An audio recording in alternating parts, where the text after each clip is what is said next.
Dear students, in my previous lecture, I had taught you about self-help groups and taught you how these groups help the poor. Today, we will study how do SHG work. SHG किस प्रकार से work करती है इसके बारे में हम पढ़ेंगे। और कल पढ़ लिया था कि SHG क्या है और किस प्रकार से इसका फॉर्मेशन होता है, निर्माण होता है, किस प्रकार इससे गरीबों को सहायता मिलती है। सेविंग पर member varies from ₹25 to 100 per month और मोर। इसमें SHG में क्या होता है कि इसमें जितने मेंबर्स होते हैं वे 25 से 100 रुपीज़ या उससे ज़्यादा भी पर मेंबर जमा करते हैं, depending on the ability of the people to save. यह कैसे होता है कि पीपल की जो कैपेसिटी है, कि एबिलिटी है कि वे कितना सेव कर सकते हैं पर मंथ, उस हिसाब से वे अपने एक्स्ट्रा मनी को वे डिपॉजिट करते हैं। Members can take small loans from the group itself to meet their needs. अब इसके मेंबर्स जो हैं वे इसी से एक छोटा लोन लेते हैं जिससे कि वे अपनी आवश्यकता की पूर्ति कर सकें। The group charges interest less than what a money lender charges on these loans. और जो मनी लेंडर जो चार्जेज करते हैं उससे इसमें कम इंटरेस्ट रेट होता है। After a year or two, if the group is regular in saving, it becomes eligible for availing loans from the bank. अब 1 या 2 साल तक लगातार अगर यह ग्रुप चलते रहे तो इस ग्रुप के पास इतने पैसे जमा हो जाते हैं कि ये जो बैंक में अपने ये मनी को, सेविंग मनी को कोलेटरल के रूप में जमा कर देते हैं और बैंक से लोन ले सकते हैं। The bank sanction the loan in the name of the group. This is meant to create self employment opportunities for the members of the SHG। अब क्या है कि बैंक जो लोन देती है ग्रुप के नाम पर, किसी पर्सन के नाम से नहीं, जो इसके ग्रुप हैं उस ग्रुप के आधार पर किसी मेंबर को लोन प्रोवाइड करते हैं। इस प्रकार से सेल्फ हेल्प ग्रुप जो है यह अपने मेंबर्स को, SHG के मेंबर्स को ये अपॉर्चुनिटी देते हैं कि वे अपनी आवश्यकता के लिए वे किस प्रकार से फॉर्मल सेक्टर से लोन प्राप्त कर सकें। Most of the important decisions regarding saving and loan activities in SHG are taken by the group members themselves। और SHG से रिलेटेड जितने भी निर्णय होते हैं वे सभी ग्रुप के मेंबर्स जो हैं वही आपस में बैठकर लेते हैं। In addition it is the group which is responsible for the repayment of the loan. और इसी ग्रुप के मेंबर्स ही ये रेस्पॉन्सिबल होते हैं कि इस लोन का रीपेमेंट कैसे किया जाए। Any case of non-repayment of a loan taken by any one member is followed up seriously by the other members in the group। अब सपोज इसमें मान लें कि 25 मेंबर्स हैं और किसी एक ने लोन ले लिया और वह फिर रिपे नहीं किया, तो ऐसे इससे जो है पूरा ग्रुप ही प्रभावित होता है। Because of this banks are willing to lend to the poor women when they organized in SHG even though they have no collateral as such। इसीलिए बैंक क्या करती है कि उस ग्रुप के, SHG के जो ग्रुप हैं उसकी विमेन को ग्रुप के नाम पर लोन प्रोवाइड करते हैं, यद्यपि कि उसके पास कोलेट्रल ना भी हो फिर भी वे लोन प्रोवाइड करते हैं। क्यों?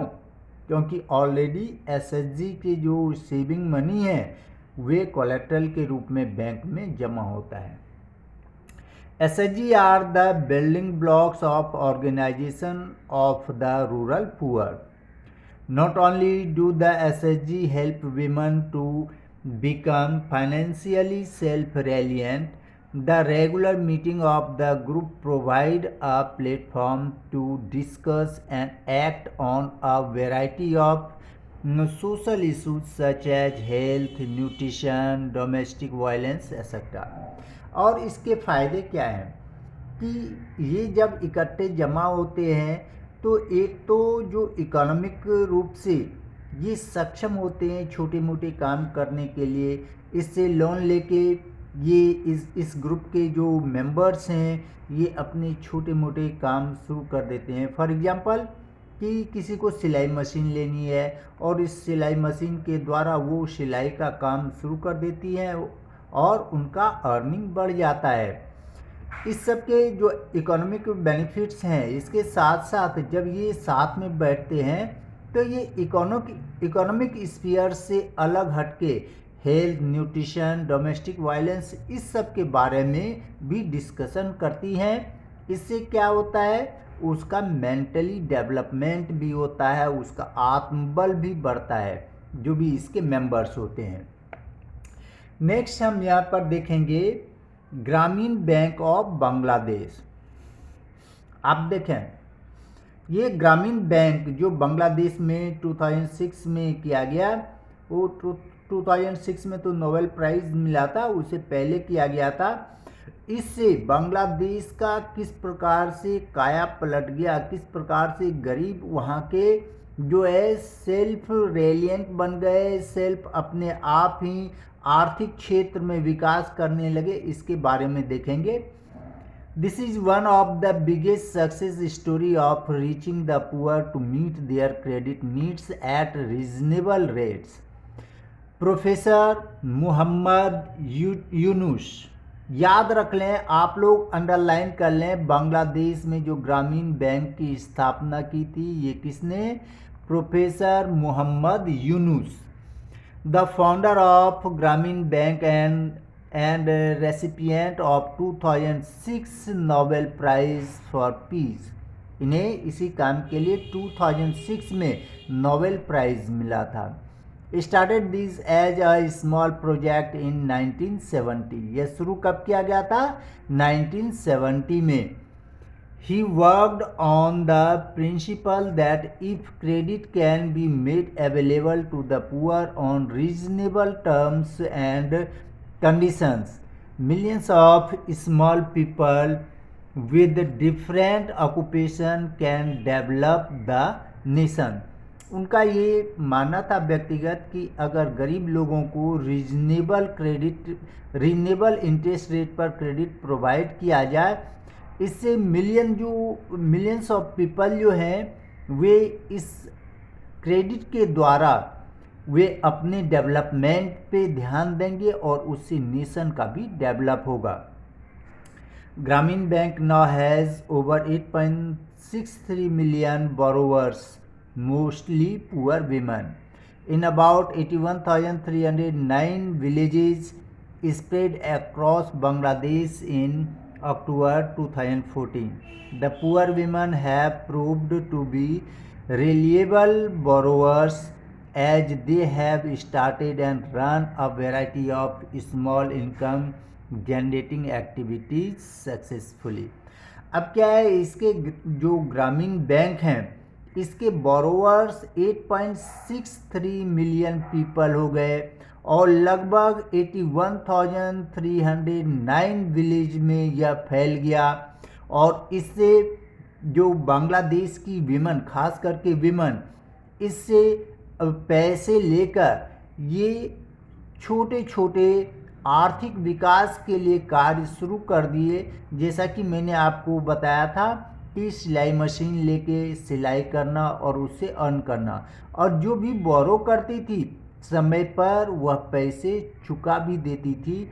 इस प्रकार से बांग्लादेश में यह ग्रामीण बैंक बहुत तेज़ी से फैला और उससे सिर्फ व्यक्तिगत ही फायदा नहीं हुआ बल्कि देश की आर्थिक विकास बहुत तेज़ी से हुआ।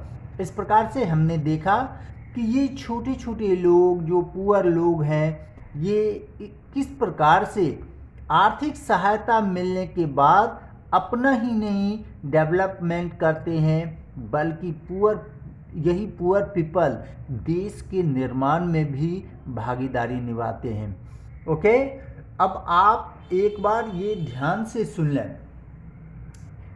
कि सेल्फ हेल्प ग्रुप के निर्माण का मुख्य उद्देश्य क्या था। मैंने आपको बता दिया कि मेनली 2 सेक्टर्स होते हैं, formal sector and informal sector. Formal sector में बैंक्स, कोऑपरेटिव्स ये सब आते हैं। मैंने आपको बता दिया कि ये फॉर्मल सेक्टर्स के जो है ये लोन देने से पहले उनसे कोलैटरल और अलग कागजात वो डिमांड करते हैं जिससे कि बैंक के पैसे डूब ना जाए।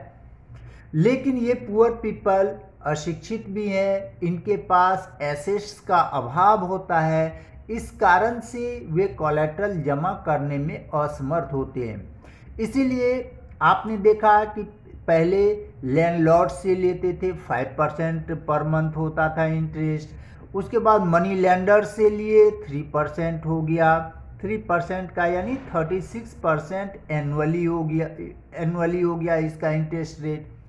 और उतनी कमाई नहीं होती थी जितनी तेज़ी से इनका इंटरेस्ट बढ़ जाता था, इसी कारण से ये गरीब लोग डेवलप नहीं कर पाते थे। इसी कारण से यह एक व्यवस्था चलाया गया कि गरीबों को जो फॉर्मल सेक्टर से नहीं मिल रहा है और इनफॉर्मल सेक्टर से लोन उठाने के बाद वे अपना डेवलपमेंट वर्क नहीं कर पा रहे हैं, इतनी मेहनत के बाद भी आर्थिक विकास नहीं कर पा रहे हैं, इसी सब को ध्यान में रखते हुए रूरल क्षेत्र में और ख़ासकर विमेन ने एसएचजी का निर्माण किया। इसका फुल फॉर्म होता है सेल्फ हेल्प ग्रुप। इसके जो मेंबर्स होते हैं 25 या इससे ज़्यादा भी, कुछ जगह इसमें तो अब किसानों के जो एसएचजी ग्रुप हैं 2300 2500 इसके ग्रुप्स के मेंबर्स हो जाते हैं। इसमें प्रत्येक व्यक्ति अपनी सेविंग्स को 25 रुपीज़ मिनिमम रखा गया और मैक्सिमम जो है कोई लिमिट नहीं है, वे सेव करते हैं पर मंथ। और इससे संबंधित जो भी निर्णय लेना होता है इसके मेंबर्स ही लेते हैं और ये मेंबर्स आपस में मीटिंग करते हैं। इसमें से इसके जितने भी मेंबर्स हैं यही एसएचजी से रिलेटेड सारे फैसले लेते हैं और 2-3 साल अगर यह कंटिन्यूस चल गया तो जो एक्स्ट्रा मनी होता है उसे बैंक में ये जमा कर देते हैं कोलैटरल के रूप में, और फिर इसके मेंबर्स जो हैं बैंक से लोन ले लेते हैं। अब बैंक इसे खुशी खुशी जो है कोलैटरल के रूप में जमा करके लोन देने के लिए तैयार हो जाते हैं। क्यों? क्योंकि अब कैश बैलेंस जो है कोलैटरल के रूप में जमा है, अब उसे किसी प्रकार का डर नहीं है, इसीलिए वे सस्ते दर पर जो फॉर्मल सेक्टर का जो रेट होता है रीजनेबल रेट, इंटरेस्ट रेट पर ये गरीबों को दे देते हैं और इसके फलस्वरूप गरीब अब डेवलप कर रहा है। और गरीब जब डेवलप कर रहा है तो it means most of the people way develop कर रहे हैं, इससे उनकी परचेजिंग पावर बढ़ती है, उनका स्वास्थ्य अच्छा होता है, वे अपने बच्चे को जो है अच्छे से अच्छी एजुकेशन देते हैं, जिससे स्किल्ड वर्कर की संख्या भी बढ़ती है। इससे एक तो टैक्स अधिक गवर्नमेंट को मिलती है, साथ ही साथ ये स्किल्ड वर्कर फॉरेन कंट्रीज में जाकर भी वो अपना काम कर सकते हैं। इससे देश का उत्थान होता है, गवर्नमेंट को अधिक से अधिक टैक्स मिलता है। अब इसी के संदर्भ में मैंने आपको बताया था बांग्लादेश के बारे में कि ग्रामीण बैंक, एक व्यक्ति प्रोफेसर मोहम्मद यूनुस बांग्लादेश में एक ग्रामीण बैंक की स्थापना की एक छोटे से स्तर पर, और उनका यह मानना था कि अगर गरीबों को रीजनेबल इंटरेस्ट रेट पर अगर उन्हें लोन दिया जाए तो उस लोन की सहायता से ये गरीब लोग कोई ना कोई आर्थिक कार्य करेंगे, उससे उस व्यक्ति का ही नहीं बल्कि देश का भी उत्थान होगा। और उनका मानना सही था। कुछ ही वर्षों में यह बहुत तेजी से फैला और 2006 में उन्हें इसी कार्य के लिए नोबेल पुरस्कार प्रदान किया गया। और आप देखेंगे 2014 का यह रिपोर्ट है कि 8.63 मिलियंस इसके बोरोवर हो गए और ख़ास करके इसमें विमेन जो कि सीधे घर के काम में इन्वॉल्व रहती थी, विमेन लेने लगी। और ये विमेन अपने इस लोन के माध्यम से छोटे छोटे आर्थिक विकास के लिए कार्य करने लगे, जिससे उनके परिवार का ही नहीं बल्कि धीरे धीरे देश का भी काया पलट हुआ। वे आर्थिक दृष्टि से बांग्लादेश बहुत तेजी से ग्रो किया।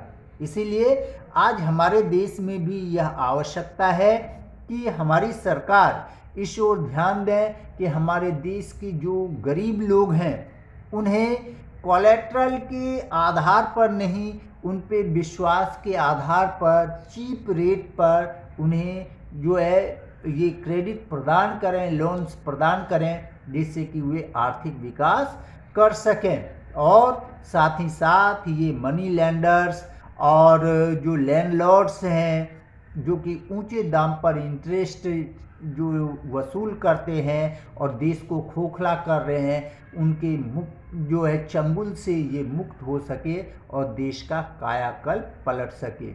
Okay, thanks.